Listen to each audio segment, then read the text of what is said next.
Good morning, all of you. Good morning, my children. Myself, Rajendra Sharma.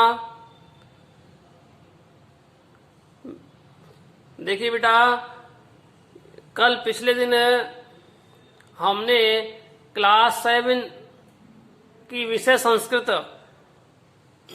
का topic पढ़ा वर्ण विचार। और वर्ण विचार में भी हमने फर्स्ट पार्ट यानी स्वर वर्ण के बारे में पढ़ा। स्वर वर्ण के 3 प्रकार होते हैं। पहला ह्रस्व स्वर, दूसरा दीर्घ स्वर और तीसरा प्लुत स्वर।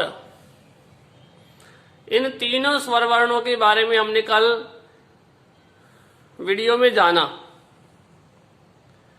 आज हम क्रमशः वर्ण विचार का सेकंड पार्ट यानी वर्ण कितने प्रकार के होते हैं? 3 प्रकार के, स्वर, व्यंजन और अयोगवाह। इन तीनों पार्टों में फर्स्ट पार्ट स्वर वर्ण तो कंप्लीट हो चुका है। अब आज की वीडियो में सेकंड पार्ट यानी व्यंजन वर्ण पढ़ेंगे।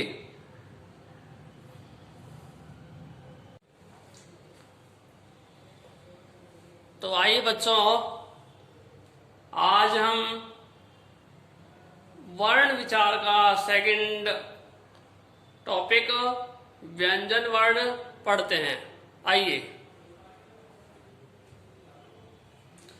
जैसा कि आपको यहाँ परिभाषा दी गई है, व्यंजन वर्ण की परिभाषा दी गई है, उसके माध्यम से हम सीखते हैं व्यंजन वर्ण किसे कहते हैं।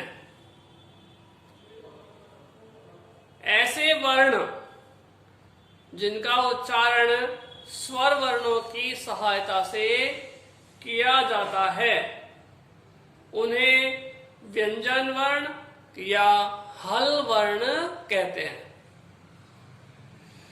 बच्चों, इसका मतलब हुआ कि भाई जो व्यंजन वर्ण है वो व्यंजन वर्णों को बिना स्वर वर्णों की सहायता से नहीं बोला जा सकता। बिना स्वर वर्णों की सहायता के लिख तो सकते हैं हम, लेकिन बोल नहीं सकते, उनका उच्चारण नहीं कर सकते हैं। और जिनका उच्चारण बिना स्वरों की सहायता से नहीं किया जाए वही क्या कहलाएंगे? वर्ण कहलाएंगे। जैसे क, ख, ग, घ आदि वर्ण। आदि से मतलब पूरे कॉन्सोनेंट, जहां पर इनके नीचे हलंत का चिन्ह लगा हो। जहां पर इनके नीचे हलंत का चिन्ह लगा हो वे ही मूल कॉन्सोनेंट होते हैं, यानी व्यंजन वर्ण होते हैं।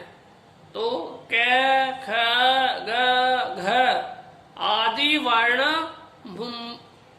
मूल व्यंजन वर्ण कहलाते हैं। एक नोट दे रखा है, इसमें लिख रखा है मैंने, देखिए इसे पढ़ते हैं हम। इन्हें हम हलंत यानी इस चिन्ह का प्रयोग करके पहचानते हैं। इन्हें हम हलंत का चिन्ह लगाकर पहचानते हैं। और व्यंजन वर्ण 33 यानी 33 होते हैं। आप नहीं देखिए, इन्हें किन्हें?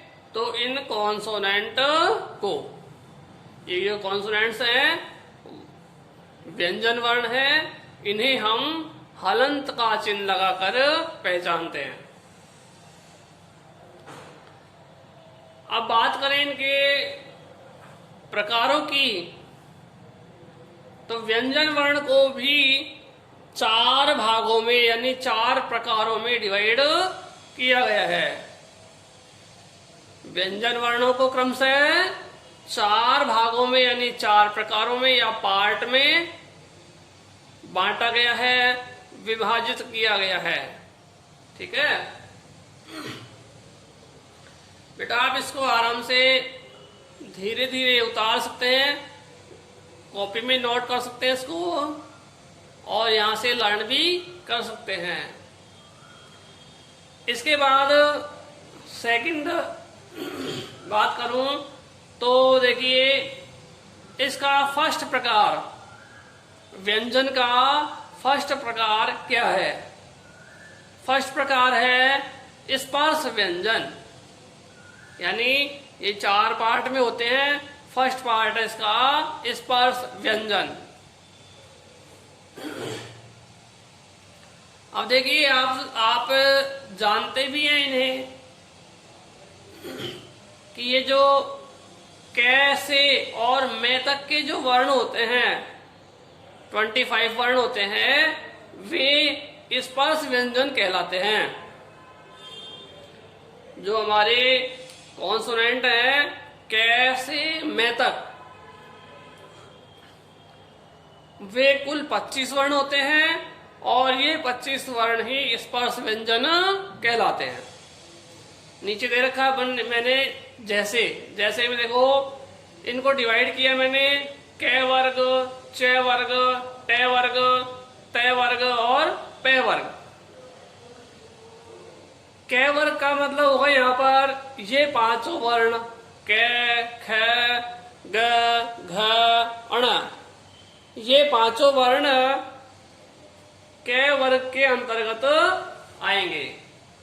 दूसरा च वर्ग, च वर्ग में च, छ, ज, झ, य, ये 5 वर्ण च वर्ग के अंतर्गत आते हैं।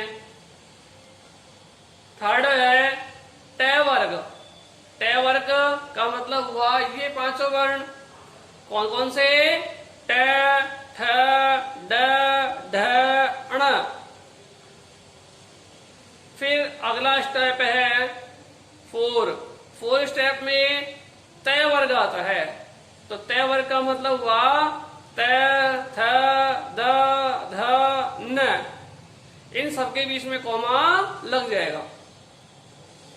लास्ट वाला वर्ग है पे वर्ग। पे वर्ग में भी 5 वर्ण आते हैं, जो इस प्रकार से हैं: पे, फे, ब, भ, म आदि। ये जितने भी मैंने वर्ण बोले हैं, ये सभी वर्ण संख्या में 25 होते हैं, और सभी मूल व्यंजन वर्ण है, क्योंकि इन सभी के नीचे हलंत का चिन्ह लगा हुआ है। 5 वर्ग हो गए। 5 वर्ग में से प्रत्येक वर्ग में 5 वर्ण हैं, तो 5 × 5 = 25 वर्ण हो गए। इनके बीच में हम डॉट्स यानी कॉमे लगा सकते हैं, जैसे कि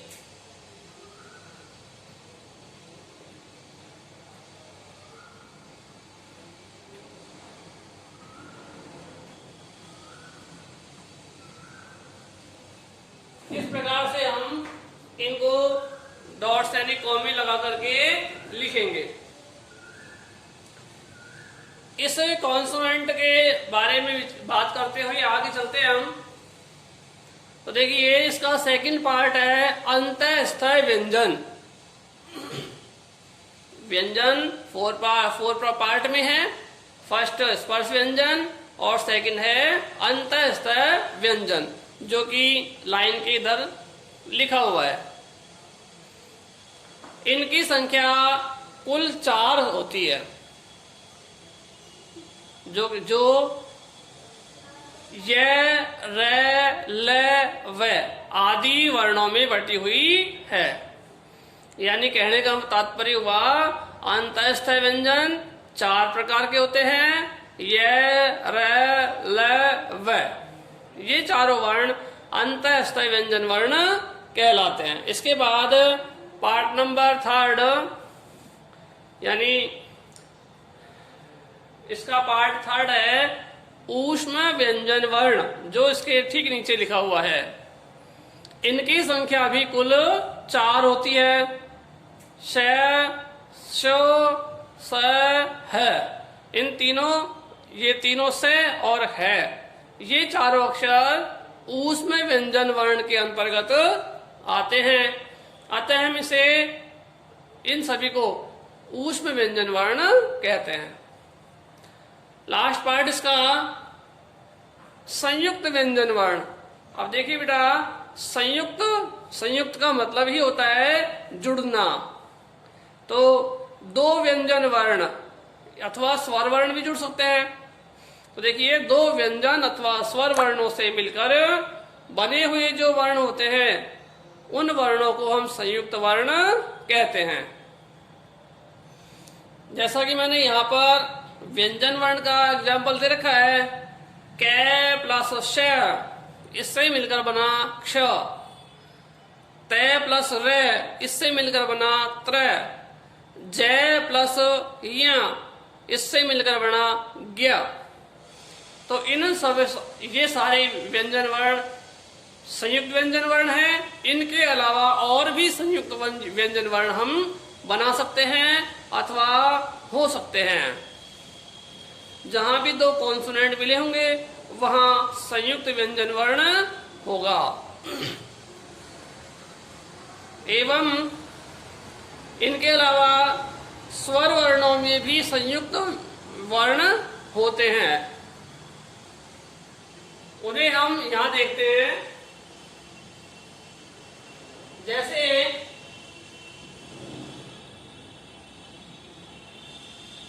ए प्लस ई बराबर ए, ए प्लस बड़ी ई बराबर आई, ए प्लस ऊ बराबर ओ, ए प्लस बड़ा ऊ बराबर औ। सॉरी, यहां होगा ए, यहां होगा ओ।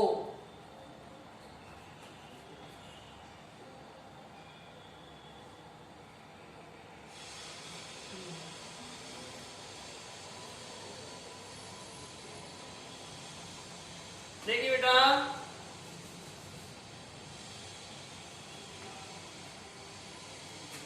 देखिए ए प्लस ई बराबर ए प्लस ए बराबर आई, ए प्लस ऊ बराबर ओ, ए प्लस ओ बराबर औ। ये सभी स्वर वर्ण, ये चारों स्वर वर्ण भी संयुक्त व्यंजन वर्ण, सॉरी संयुक्त स्वर वर्ण कहलाएंगे। थैंक यू बेटा। इस वीडियो में आज इतना ही। कल इसका थर्ड टॉपिक यानी थर्ड पार्ट अयोगवाह वर्ण के बारे में पढ़ेंगे। Thank you, have you nice day.